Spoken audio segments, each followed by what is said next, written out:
Hello guys, welcome back to my channel DR Academic. Guys, अगर आप class 12 के विद्यार्थी हो और आप फिजिक्स का बोर्ड एग्जाम 2025 देने वाले हो तो ये वीडियो आपके लिए होने वाली है, क्योंकि इस वीडियो में मैं आपके लिए लेके आया हूँ महत्वपूर्ण प्रश्न यानी इंपॉर्टेंट क्वेश्चन, जो कि चैप्टर 2 के क्वेश्चन हमारे होने वाले हैं। चैप्टर 1 के मैंने इंपॉर्टेंट क्वेश्चन पिछले वीडियो में बताए हुए हैं। आपने उस वीडियो को नहीं देखा है तो जाके उसको देख लीजिए, ठीक है। डिस्क्रिप्शन में लिंक है। जो वीडियो है वो होने वाली है बहुविकल्पी, रिक्त स्थान, अति लघु, लघु प्रश्न और निबंधात्मक प्रश्न के ऊपर, ठीक है। यानी कि इस वीडियो में मैं आपके लिए बहुविकल्पी, रिक्त स्थान, छोटे बड़े जितने भी न्यूमेरिकल टाइप क्वेश्चन सारे हैं वो सभी मैं इस वीडियो में आपके लिए लेके आया हूं। तो वीडियो को एंड तक देखिएगा। ये वीडियो आपके लिए बहुत ही इंपॉर्टेंट होने वाली है और बहुत ही इंटरेस्टिंग होने वाली है। तो चलिए स्टार्ट करते हैं वीडियो को। और हाँ, मेन बात, ये जो पीडीएफ है वो आपको फ्री में अवेलेबल करवाने वाला हूँ टेलीग्राम में, तो आप टेलीग्राम ग्रुप को ज्वाइन कर लीजिएगा, ठीक है, ताकि आपको वहाँ से पीडीएफ मिल सके। चलिए स्टार्ट करते हैं। अपने क्वेश्चन स्टार्ट हो रहे हैं बहुविकल्पी प्रश्न से, ठीक है। तो यहाँ पे आपका जो फर्स्ट क्वेश्चन है वो है समविभव पृष्ठ तथा विद्युत बल रेखाओं के बीच कौन है। यानी जो समविभव पृष्ठ होता है और विद्युत बल रेखा यानी कि जो विद्युत क्षेत्र रेखाएं होती हैं उनके बीच में जो बनने वाला जो कोण होता है वो कितने का होता है भाई? 0 डिग्री का, यानी कि 0 होता है, या फिर 180 डिग्री होता है, 90 डिग्री होता है, या 45 डिग्री होता है। तो इसका जो राइट आंसर हो जाएगा वो ऑप्शन सी हो जाएगा, 90 डिग्री, क्योंकि जो समविभव पृष्ठ है और विद्युत बल रेखाएं हैं उनके बीच का कोण होता है 90 डिग्री। क्वेश्चन नंबर सेकंड है, एक बिंदु आवेश के कारण किसी बिंदु पर विद्युत विभव का मान होगा दूरी के वर्ग के व्युत्क्रमानुपाती, दूरी के वर्ग के समानुपाती, दूरी के व्युत्क्रमानुपाती, और डी है दूरी के समानुपाती। भाई आप लोगों ने बिंदु आवेश के कारण विद्युत विभव का डेरिवेशन आप लोगों ने किया होगा, तो उसमें जो व्यंजक हमारे पास निकल के आता है वो क्या आता है गाइस? वो जो फॉर्मूला हमारे पास, जो व्यंजक हमारे पास निकल के आता है वो आता है V इक्वल टू के क्यू अपॉन आर, ठीक है। क्या निकल के आता है? के क्यू अपॉन आर। और हमसे पूछा है यहाँ पे दूरी के बारे में संबंध, यानी कि दूरी का हमारे पास ऑप्शन है, तो हमको दूरी यानी कि आर के बारे में ही आपको बताना है। तो यहाँ पे देखिए ओनली आर है और वो भी वी के क्या है? इनवर्स है, यानी कि इनवर्सली प्रोपोर्शनल है, यानी कि दूरी के व्युत्क्रमानुपाती है। तो इसका ऑप्शन सी राइट हो जाएगा, ठीक है। चलिए बढ़ते हैं नेक्स्ट क्वेश्चन की तरफ। यहाँ पे नेक्स्ट क्वेश्चन है, पृथ्वी का विद्युत विभव 0 माना जाता है क्योंकि पृथ्वी एक, देखिए यहाँ पे पृथ्वी का विद्युत विभव 0 माना जाता है, बिल्कुल सही बात है। क्यों माना जाता है? पृथ्वी कुचालक है, चालक है, अर्धचालक है या परावैद्युत है। तो देखिए भाई इसका जो राइट आंसर होगा ना वो होगा ऑप्शन बी, यानी कि पृथ्वी है ना वो चालक है, कंडक्टर है। ओके, कहने का मतलब ये है कि पृथ्वी का विभव 0 होता है लेकिन ये चालक होती है, ठीक है। तो ऑप्शन बी इसका राइट आंसर हो जाएगा। चलिए बढ़ते हैं नेक्स्ट क्वेश्चन की तरफ। यहाँ पे जो नेक्स्ट क्वेश्चन है हमारा वो है, फोर्थ क्वेश्चन है, किसी आवेशित संधारित्र ऊर्जा निम्न में से किस सूत्र से प्राप्त होती है। हमको बताना है आवेशित संधारित्र ऊर्जा, यानी कि संधारित्र की ऊर्जा जो कि हम U से हम रिप्रेजेंट करते हैं जिसको, वो हमारे पास क्या निकल के आती है भाई? आप लोगों ने ऊर्जा का जो डेरिवेशन किया होगा, यानी कि समांतर प्लेट संधारित्र जो होता है उसमें संधारित्र के कारण संचित ऊर्जा की गणना जो आपने की थी उसमें आप लोगों के सामने 3 फॉर्मूले निकल के आते हैं। पहला यहाँ पे जो आता है वो U बराबर आता है 1/2 CV²। ओके, यहाँ पे नेक्स्ट यहाँ पे निकल के आता है 1/2 QV, ठीक है। और जो यहाँ पे जो हमारे पास निकल के आता है वो होता है Q²/2C। ओके, ये 3 फॉर्मूले आपके यहाँ पे निकल के आते हैं। तो इन जो हमारे पास ऑप्शन दिए हुए हैं उनमें से आपको बताना है इन तीनों में से देख के कि जो आपका फॉर्मूला है संधारित्र ऊर्जा का वो कौन सा होगा। तो यहाँ पे ऑप्शन आप सी की तरफ नजर डालिए तो Q²/2C यहाँ पे दिख रहा है आपको, तो यानी कि इसका ऑप्शन सी राइट हो जाएगा, ठीक है। बाकी आप ऑप्शन देख लीजिए, कोई सा भी आपको मैच नहीं होगा, ठीक है। चलिए बढ़ते हैं नेक्स्ट क्वेश्चन की तरफ। यहाँ पे नेक्स्ट क्वेश्चन है, एक समांतर प्लेट संधारित्र की धारिता C है। जी हाँ, हमारे पास समांतर प्लेट संधारित्र की धारिता कितनी है? C है। ओके, यदि उनकी प्लेटों के मध्य की दूरी आधी कर दी जाए, यानी कि आधी कर देते हैं, यानी कि जो D है हमारे पास वो कितनी कर दी? आधी कर दी है, यानी कि हाफ D कर दिया है, ठीक है। यानी कि D डैश हम मान लेते हैं इसको, तो D डैश कितना मान लिया? हाफ D कर दिया, ठीक है। तो धारिता क्या होगी? तो देखिए भाई हमने समांतर प्लेट संधारित्र की धारिता क्या होती है? वो होती है हमारे पास C बराबर A epsilon not upon D. Okay, अब यहाँ पे हमको ए एप्सिलॉन नॉट से हमको कोई मतलब नहीं है, क्योंकि यहाँ पे बात की गई है ओनली दूरी के बारे में, यानी कि डी के बारे में। तो C बराबर हो जाता है 1 अपॉन डी के। ओके, आप मान लीजिए यहाँ पे वैसे ये प्रोपोर्शनल हो जाएगा, ठीक है। तो यहाँ पे जो दूरी है वो हमको क्वेश्चन में दी है कि दूरी आधी कर देते हैं, यानी कि डी की जगह पे हम क्या रखेंगे 1 अपॉन 2 डी। तो यहाँ पे क्या हो जाएगा C proportional 1 upon D by 2। तो ये 2 हमारे पास ऊपर आ जाएगा, तो ये हो जाएगा 2 बाई डी। तो ये आ जाएगा हमारे पास 1, यानी कि 2 इंटू 1 अपॉन डी, जो कि C बराबर होगा, ठीक है। तो यहाँ पे जो 1 अपॉन डी है वो क्या है, वो है C। तो यहाँ पे 2C इसका आंसर हो जाएगा, यानी कि जो धारिता है वो कितनी हो जाएगी, दुगनी हो जाएगी। तो यहाँ पे ऑप्शन C इसका राइट आंसर हो जाएगा, ठीक है। चलिए देखते हैं नेक्स्ट क्वेश्चन क्या है। नेक्स्ट क्वेश्चन देखिए, नेक्स्ट है, क्या संधारित्र में परावैद्युत माध्यम के रूप में धातुओं का उपयोग कर सकते हैं? ऑप्शन है हाँ, नहीं, प्रयोग पर निर्भर करता है, या फिर कोई नहीं। तो देखिए ये बात क्या कह रहा है कि संधारित्र में परावैद्युत माध्यम के रूप में धातुओं का उपयोग कर सकते हैं क्या? तो इसका आंसर होगा नहीं। क्यों?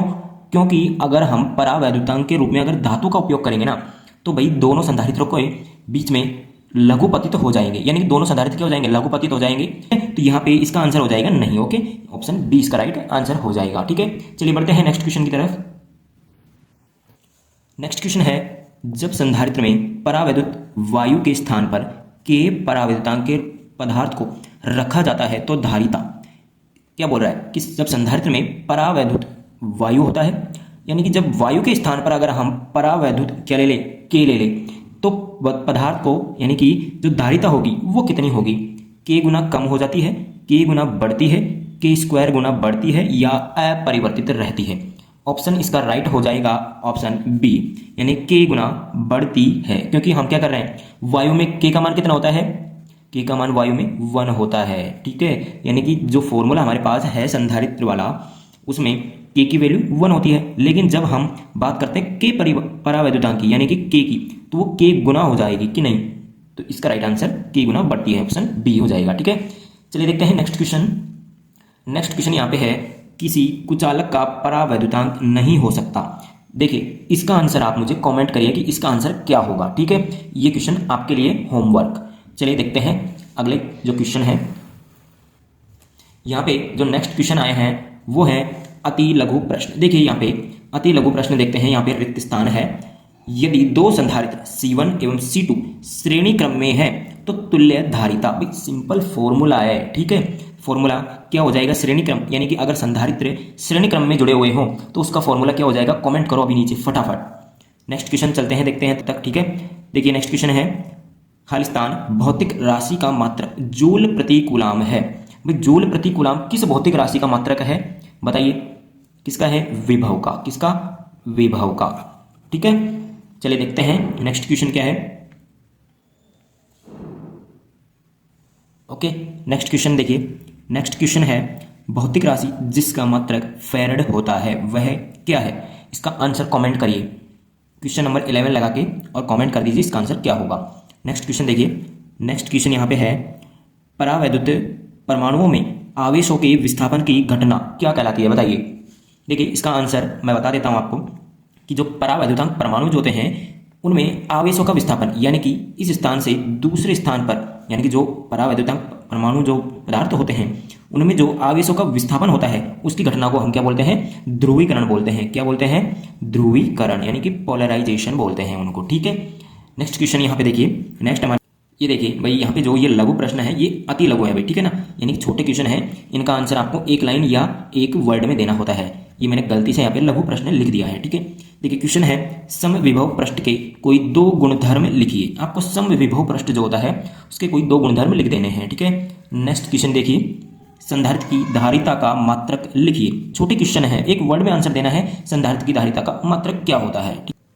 नेक्स्ट क्वेश्चन देखिए, 2 समान संधारित्रों को किस क्रम में जोड़ने पर तुल्य धारिता दुगनी हो जाएगी। छोटा सा न्यूमेरिकल है, कॉमन सेंस लगाना है अपना, ठीक है। छोटा सा न्यूमेरिकल है, क्वेश्चन नंबर 15 लगा के आंसर इसका जरूर से कमेंट करिएगा। ठीक है, क्योंकि ये क्वेश्चन बहुत ही इंपॉर्टेंट क्वेश्चन है। अगर इसका आंसर आपको नहीं होता है, यानी कि आपसे ये सॉल्व नहीं होता है, तो कमेंट कर देना, इसका सॉल्यूशन मैं आपको पोस्ट के माध्यम से आपको मैं दे दूंगा। ठीक है, इसकी कोई वीडियो बनाने की जरूरत नहीं है। आगे देखते हैं। आगे यहाँ पे यहाँ पे लघु प्रश्न है। ओके, यानी कि छोटे क्वेश्चन है ये भी। देखिए फर्स्ट क्वेश्चन है, विद्युत धारिता की परिभाषा लिखिए। आपको विद्युत धारिता की परिभाषा लिखनी है ओनली। ठीक है, नेक्स्ट क्वेश्चन है, संधारित्रों के 4 उपयोग लिखिए। फटाफट क्वेश्चन पढ़ देते हैं, यहाँ पे बता देता हूँ मैं आपको। नेक्स्ट है, उस भौतिक राशि का नाम लिखिए जिसका मात्रक जूल प्रति कूलाम है, और बताइए यह राशि सदिश है या अदिश। यानी कि इसमें आपको बताना है कि ये वेक्टर है या स्केलर क्वांटिटी है, ये आपको बताना है। क्योंकि आपको मैंने बताया जूल प्रति कूलाम किसका मतलब होता है, किसका होता है, विभव का। ठीक है, तो विभव सदिश राशि है या अदिश है, ये आपको बताना है। ठीक है, नेक्स्ट क्वेश्चन देखिए यहाँ पे। नेक्स्ट है, विद्युत विभव की विमा लिखिए। देखिए विमा आपसे पूछ लिया, यहाँ पे बहुत ही इंपॉर्टेंट है। विमा लिखिए, विद्युत क्षेत्र E तथा विद्युत विभव V के मध्य संबंध लिखिए। आपको कुछ नहीं करना है, यहाँ में विद्युत क्षेत्र E का जो व्यंजक है उसको लेना है और विभव का व्यंजक है उसको लेना है। दोनों के बीच में जो संबंध, जो रिलेशन आता है वो आपको यहाँ पे बताना है। ठीक है, नेक्स्ट देखिए यहाँ पे आपके जो दीर्घ प्रश्न है वो आ गए हैं, यानी बड़े क्वेश्चन जो कि आपके 3 या 4 नंबर में आपसे पूछे जाते हैं, जिसमें 20 नंबर है, 3 बिंदु आवेशों से निर्मित किसी तंत्र की विद्युत स्थितिज ऊर्जा ज्ञात कीजिए। ठीक है, यहाँ पे आपका छोटा सा डेरिवेशन है ये। अगर आपको प्रॉब्लम है कोई तो आप कमेंट कर दीजिएगा, वो मैं यहाँ पे सॉल्व इसको करवा दूंगा। ठीक है, नेक्स्ट क्वेश्चन देखिए यहाँ पे। नेक्स्ट है, सिद्ध करो कि समांतर प्लेट संधारित्र की धारिता प्लेटों के क्षेत्रफल के अनुक्रमानुपाती व उनके मध्य की दूरी के व्युत्क्रमानुपाती होती है। ठीक है, ये भी आपका डेरिवेशन है समांतर प्लेट संधारित्र की धारिता की, यानी कि क्षेत्रफल अनुक्रमानुपाती व उनके मध्य की दूरी व्युत्क्रमानुपाती। कुल मिला के संधारित्र की धारिता का आपका डेरिवेशन इसमें होने वाला है। ठीक है, चलिए बढ़ते हैं नेक्स्ट क्वेश्चन की तरफ।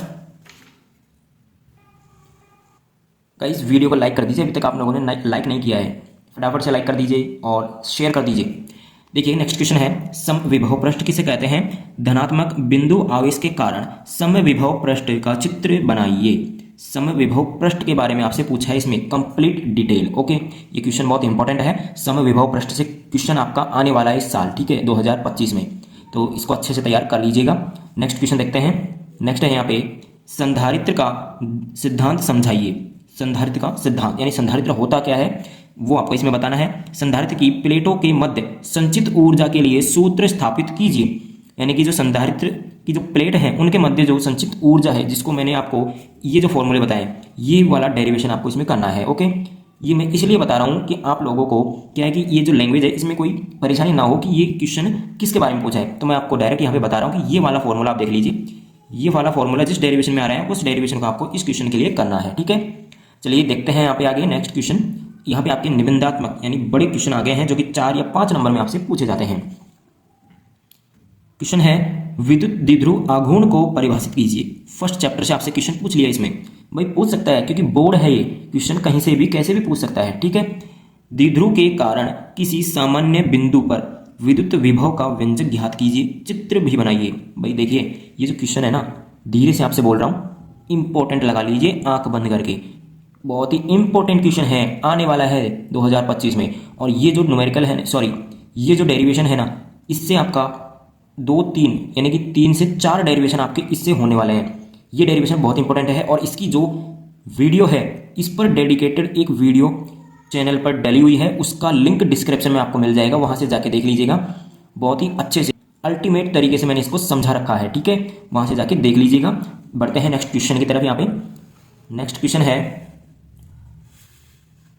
संधारित्र को परिभाषित कीजिए। परिपथ चित्र बनाकर संधारित्रों के श्रेणी एवं समांतर क्रम संयोजन में तुल्य धारिता का संबंध प्राप्त कीजिए। भाई ये जो क्वेश्चन है इससे रिलेटेड आपसे न्यूमेरिकल भी पूछा जाता है कि संधारित्र में जो श्रेणी क्रम और समांतर क्रम है वहां पे क्या होता है, आपको कोई भी परिपथ आपको यानी कि कोई भी सर्किट आपको दे दिया जाएगा और उसमें आपसे पूछ लिया जाएगा कि आपको संधारित्र की यानी कि जो धारिता है वो आपसे पूछ ली जाएगी। ठीक है, तो बहुत ही इंपॉर्टेंट क्वेश्चन है। ठीक है, तैयार कर लीजिएगा। और आज की वीडियो में बस इतना ही। ये 25 क्वेश्चन है चैप्टर 2 के, यानी चैप्टर जो 2 है उसके कंप्लीट 25 क्वेश्चन है। बहुत इंपॉर्टेंट क्वेश्चन है, इन क्वेश्चन से बाहर आपके एग्जाम में नहीं आने वाले हैं, इतनी गारंटी इस वीडियो में मैं आपको दे रहा हूँ। ठीक है, चलिए मिलते हैं नेक्स्ट वीडियो में किसी अच्छे से टॉपिक के साथ। तब तक पढ़ाई करते रहिए, स्वस्थ रहिए, मस्त रहिए और पढ़ाई में व्यस्त रहिए। Thank you.